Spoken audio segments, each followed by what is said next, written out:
Olá a todos! Hoje nós estamos aqui para apresentar o seminário da disciplina de Fenômenos de Transferência 2, que é sobre o tema A Aproximação de Boltzmann. O grupo é composto por Ana Júlia Antunes, João Pedro Borges e por mim, Luiz Gustavo Soares. Vamos inicializar então com uma breve introdução, em que serão comentados os tópicos e os objetivos da apresentação. De maneira muito simples, o objetivo da apresentação é fornecer uma base sólida para a construção do raciocínio da aproximação de Boltzmann, assim como explicar essa simplificação, quais são as suas implicações e suas limitações. E assim, ao final, permitir que os estudantes adquiram um conhecimento básico para aplicar essa aproximação em problemas reais. Então, basicamente, o que nós vamos fazer é, num primeiro momento, listar todos os conceitos que são importantes para a construção da aproximação de Boltzmann. E aí, depois disso, então, nós vamos partir para a aproximação de fato. Esses conceitos envolverão a introdução à convecção, convecção natural, equação de continuidade e equação de Navier-Stokes. E uma vez que nós tivermos conversado sobre tudo isso, nós teremos o aparato necessário para entender para que serve, o que é e quais são as limitações da aproximação de Boltzmann.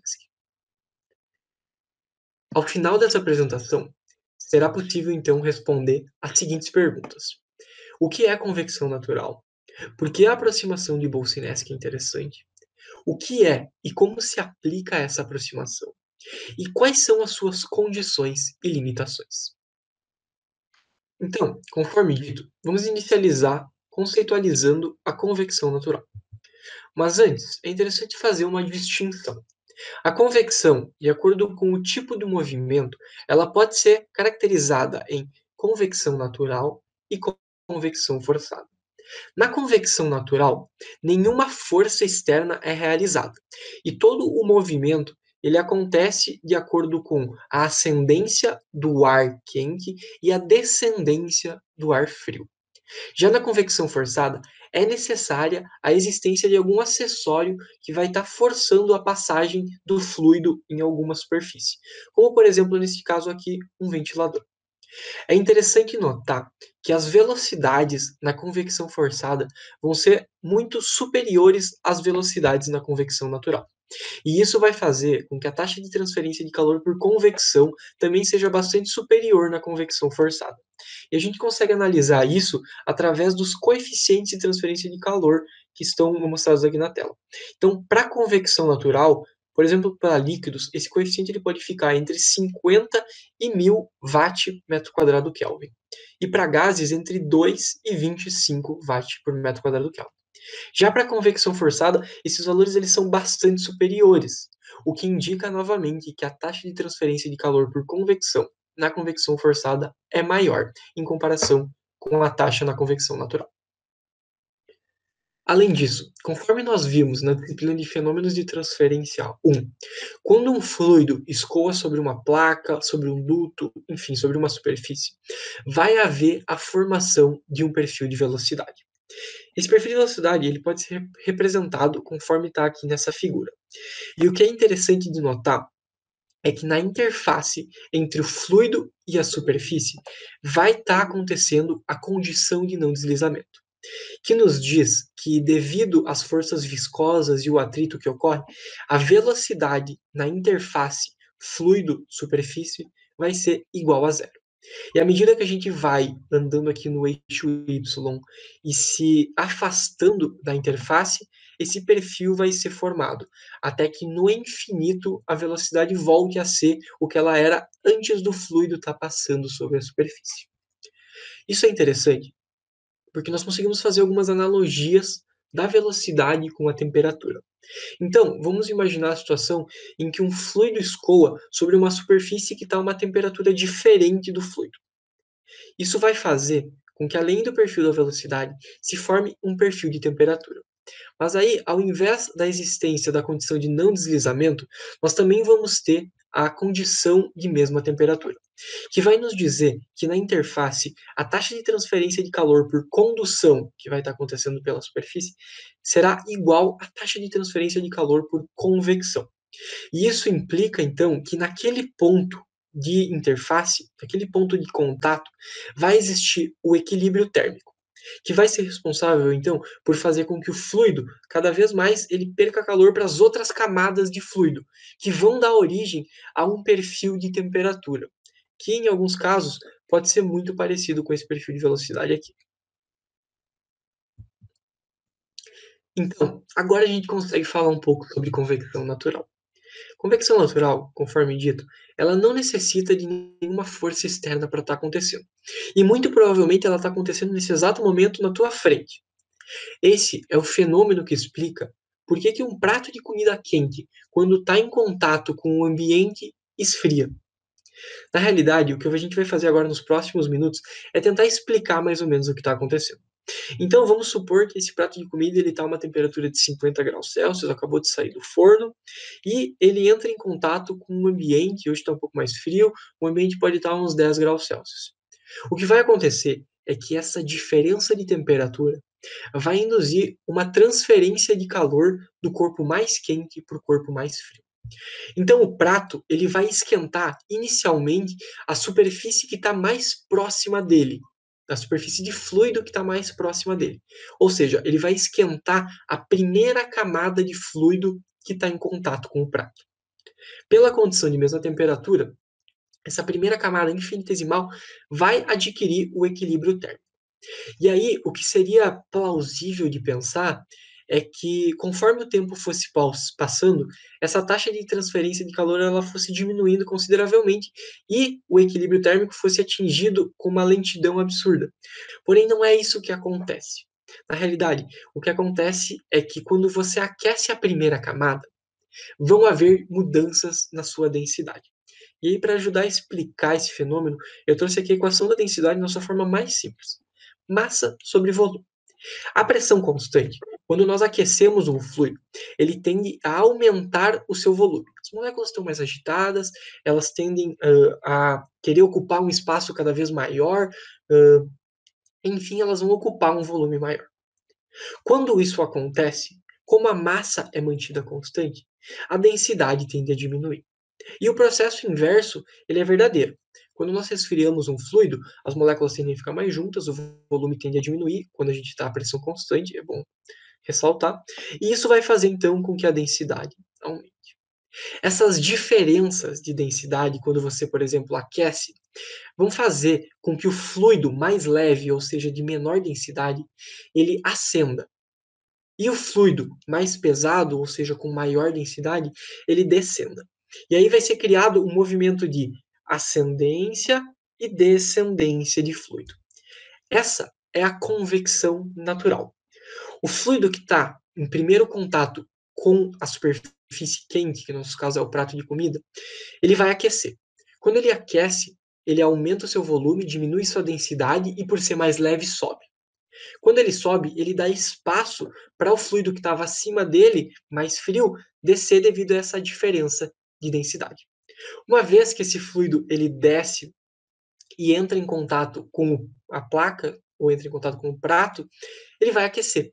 E quando ele aquece, ele sobe. Então forma esse movimento praticamente cíclico, que vai continuar acontecendo até que o equilíbrio térmico seja atingido entre todas as camadas de fluido e o prato de comida, a nossa superfície aqui. Então, como eu pude falar, vai estar acontecendo um movimento de fluido. E esse movimento de fluido ocorre principalmente devido ao campo gravitacional e à força de empuxo. E nós vamos lembrar que a força de empuxo ela é definida como a densidade do fluido multiplicada pelo volume, pela porção de volume do corpo que está submerso no fluido, multiplicado pela gravidade. E aí, nesse caso, como nós estamos trabalhando com bastante diferenças de temperatura e como isso afeta a densidade, é de notório interesse escrever a densidade como uma função da temperatura. E isso acontece através de uma definição que foi criada, que é o coeficiente de expansão volumétrica. De maneira muito simples, o coeficiente de expansão volumétrica mede o quanto o volume de uma substância varia quando a temperatura está variando a pressão constante. E como a gente viu que volume e densidade são inversamente proporcionais, o coeficiente de expansão volumétrica pode ser escrito em função da densidade, mantendo os mesmos conceitos. Porém, essa diferencial nem sempre é tão simples de resolver. De modo que uma aproximação que é bastante feita, que nos leva a erros pequenos, é que essa diferencial é então transformada para uma variação simples, conforme está aqui embaixo. E aí, se nós pegarmos então o coeficiente de expansão volumétrica, que é uma propriedade do fluido que pode ser medida laboratorialmente, e isolarmos aqui a densidade, nós finalmente vamos ter o que nós estamos procurando, que é uma equação que relaciona a densidade com a temperatura.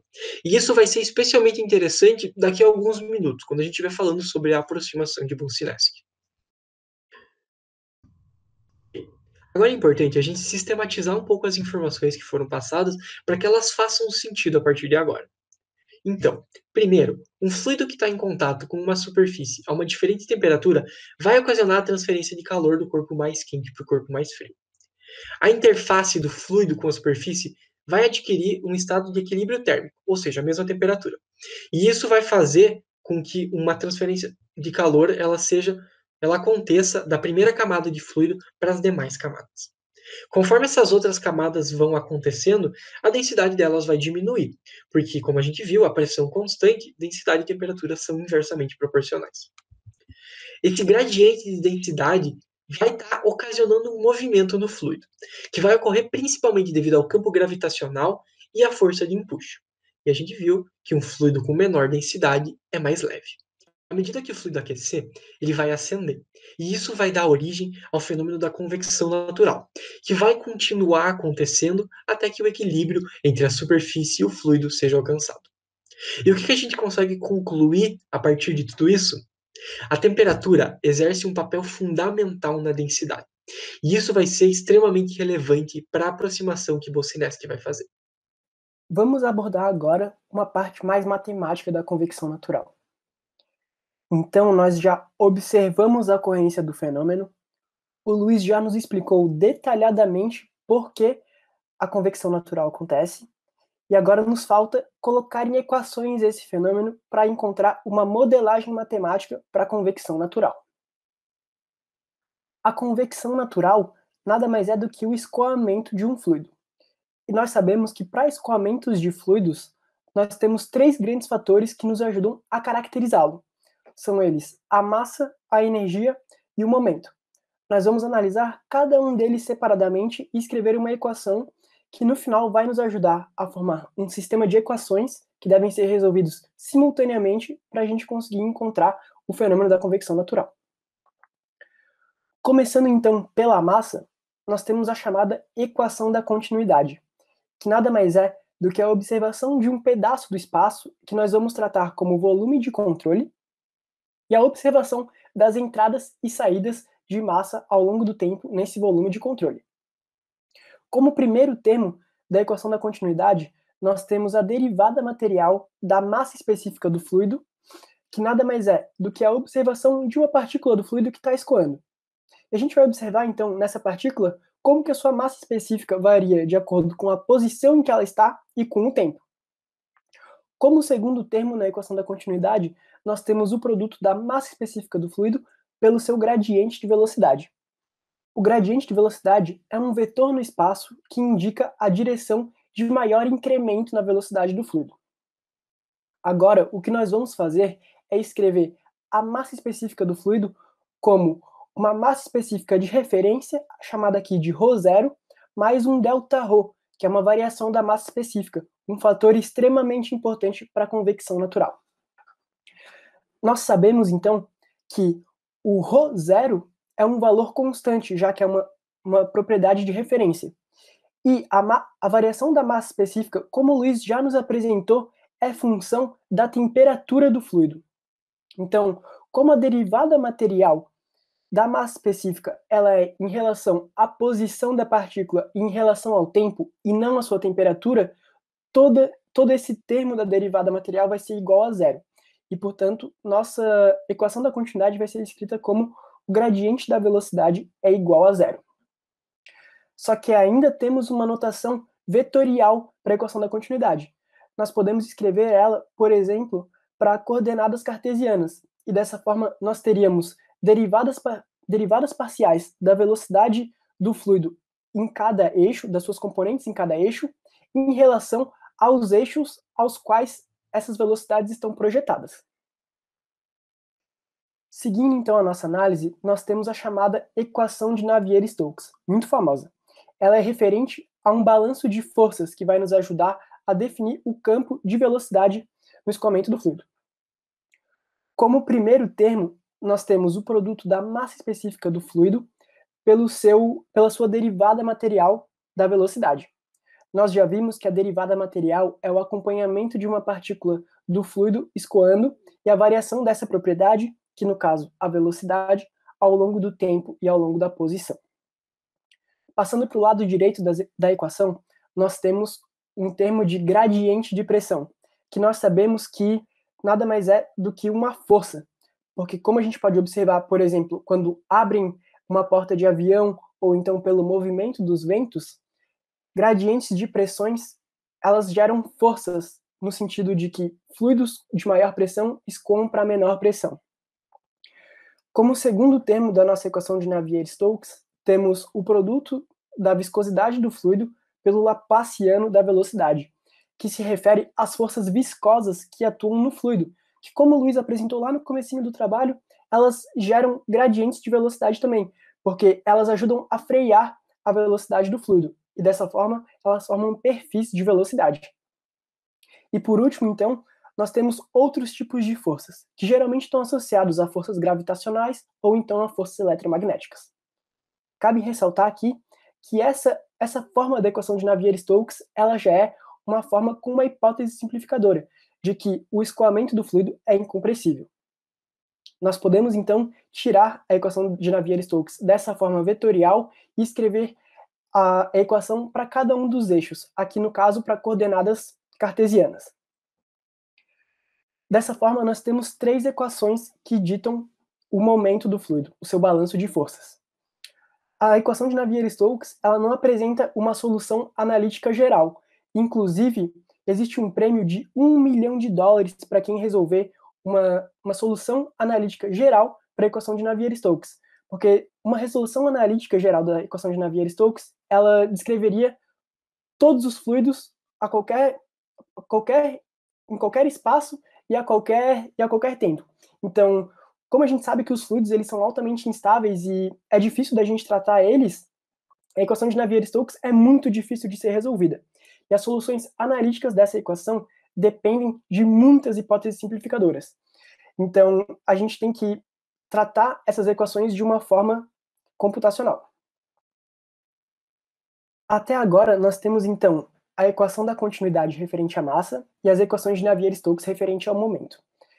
Só esse sistema de equações já é suficiente para resolver muitos escoamentos, mas esse não é o nosso caso, porque como a gente sabe, a diferença de temperatura ela influencia diretamente na ocorrência do fenômeno da convecção natural. Então a gente precisa ainda de uma equação de energia.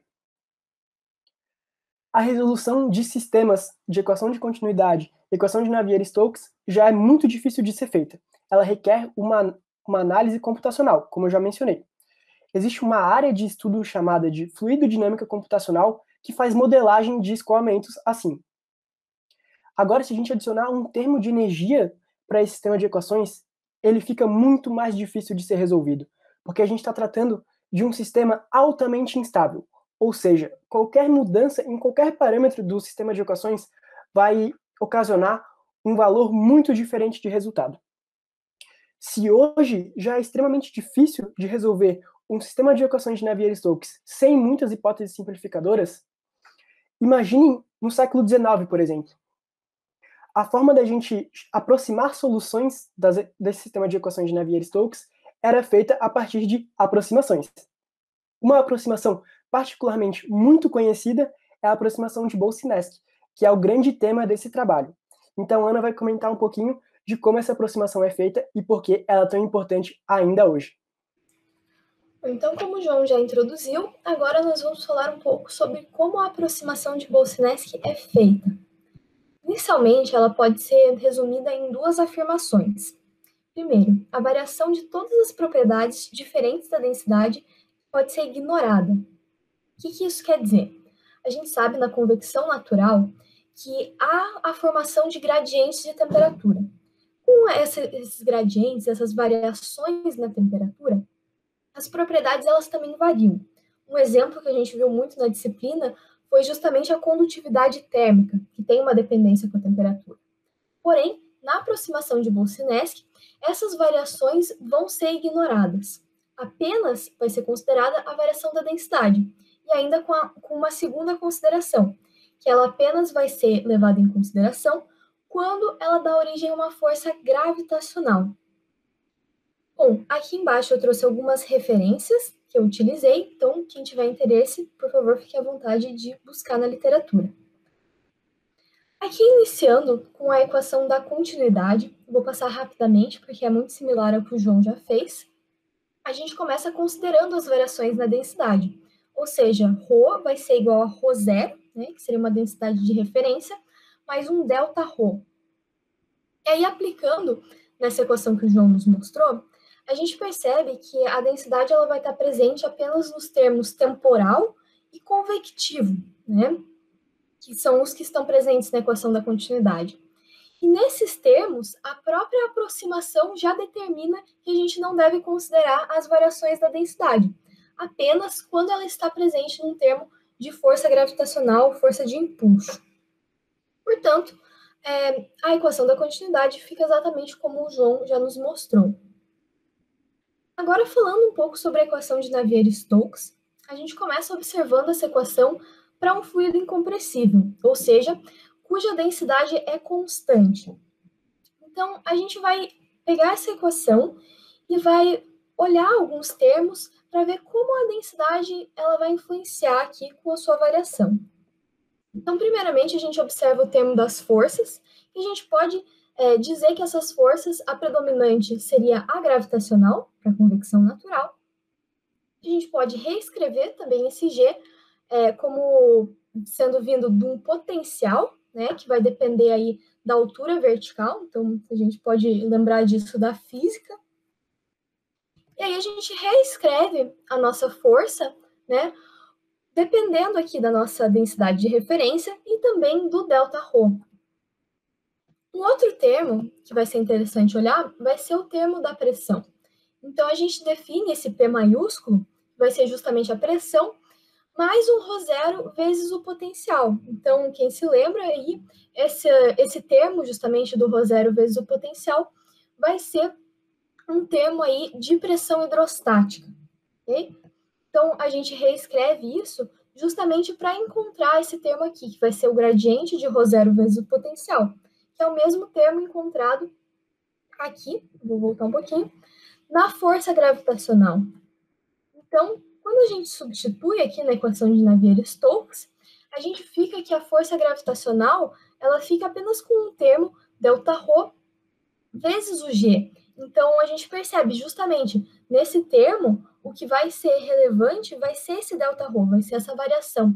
A gente não pode desprezar. Justamente vem muito em convergência com a parte física que o Luiz explicou, que a convecção, ela depende muito dessas variações de densidade para gerar o movimento do fluido. Bom, e aí agora, por fim, relembrando o coeficiente da expansão volumétrica, que o Luiz discutiu com vocês, a gente pode utilizar ele para obter Δρ ali na nossa equação de Navier-Stokes. Então, utilizando esse ρ aqui como o ρ0, né, que a gente tinha estabelecido, a gente pode substituir na equação de Navier-Stokes. E aqui agora a gente já tem uma equação que, em vez de ser dependente de um ρ, que era a função da temperatura, já é dependente diretamente da variação de temperatura. E para a gente entender esse perfil de temperatura, é necessário mais uma equação, que no caso seria o balanço de energia. Então, eu não vou deduzir esse balanço, mas eu vou explicar um pouco dos termos dele. Então, a gente tem aqui primeiro um termo transiente, a variação da temperatura com o tempo. A gente vai ter também um termo um pouco diferente, que talvez os colegas não conheçam, que é a da convecção devido ao movimento do fluido. Então, ele é diferente do que a gente viu para a condução, porque consiste justamente na outra parte da convecção. Então, a convecção, ela acontece por duas formas, não é? Por exemplo, no prato de comida que o Luiz mencionou. a gente vai ter que, próximo à superfície do prato, a transferência de calor vai estar ocorrendo por condução. E depois, com a movimentação do fluido, vai ser a vez da advecção. Então, justamente aqui a gente tem o termo da advecção. O próximo termo é velho conhecido nosso, que é o termo da condução de calor. E, por fim, o termo G, que é a geração de calor. Agora, fazendo um panorama de tudo isso, a gente tem a equação da continuidade, a equação de Navier-Stokes e também o balanço de energia. E com essas equações já modificadas pela aproximação de Boltzmann, fica muito mais simples de efetuar os cálculos. Então, com isso, já poderia observar algum sistema, aplicar essa aproximação e calcular isso computacionalmente, não? Para entender como é que está funcionando a convecção natural no nosso sistema.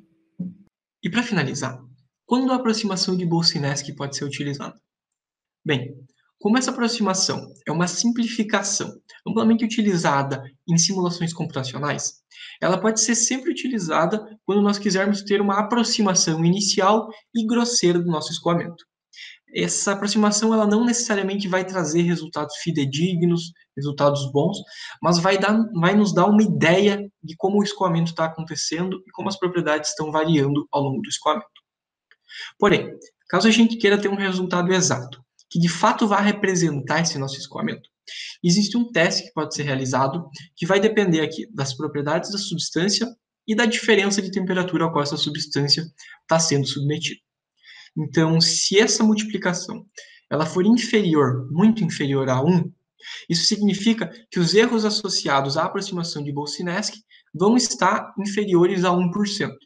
E aí, nesse caso, a aproximação ela é muito boa, ela vai gerar erros bastante pequenos. Qual que é o significado físico dessa fórmula aqui? Então, vamos supor, por exemplo, que a gente está fazendo o escoamento à temperatura ambiente, que é essa temperatura T0. E aí o nosso fluido ele é submetido a um aquecimento. E ele chega, então, a uma temperatura T. O que essa condição ela nos diz é que esse aquecimento ele não pode ser muito grande e que, na realidade, existe um limite, uma diferença de temperatura máxima que o nosso fluido ele pode ser submetido. Então, para trazer exemplos aqui, eu trouxe para a água e para o ar.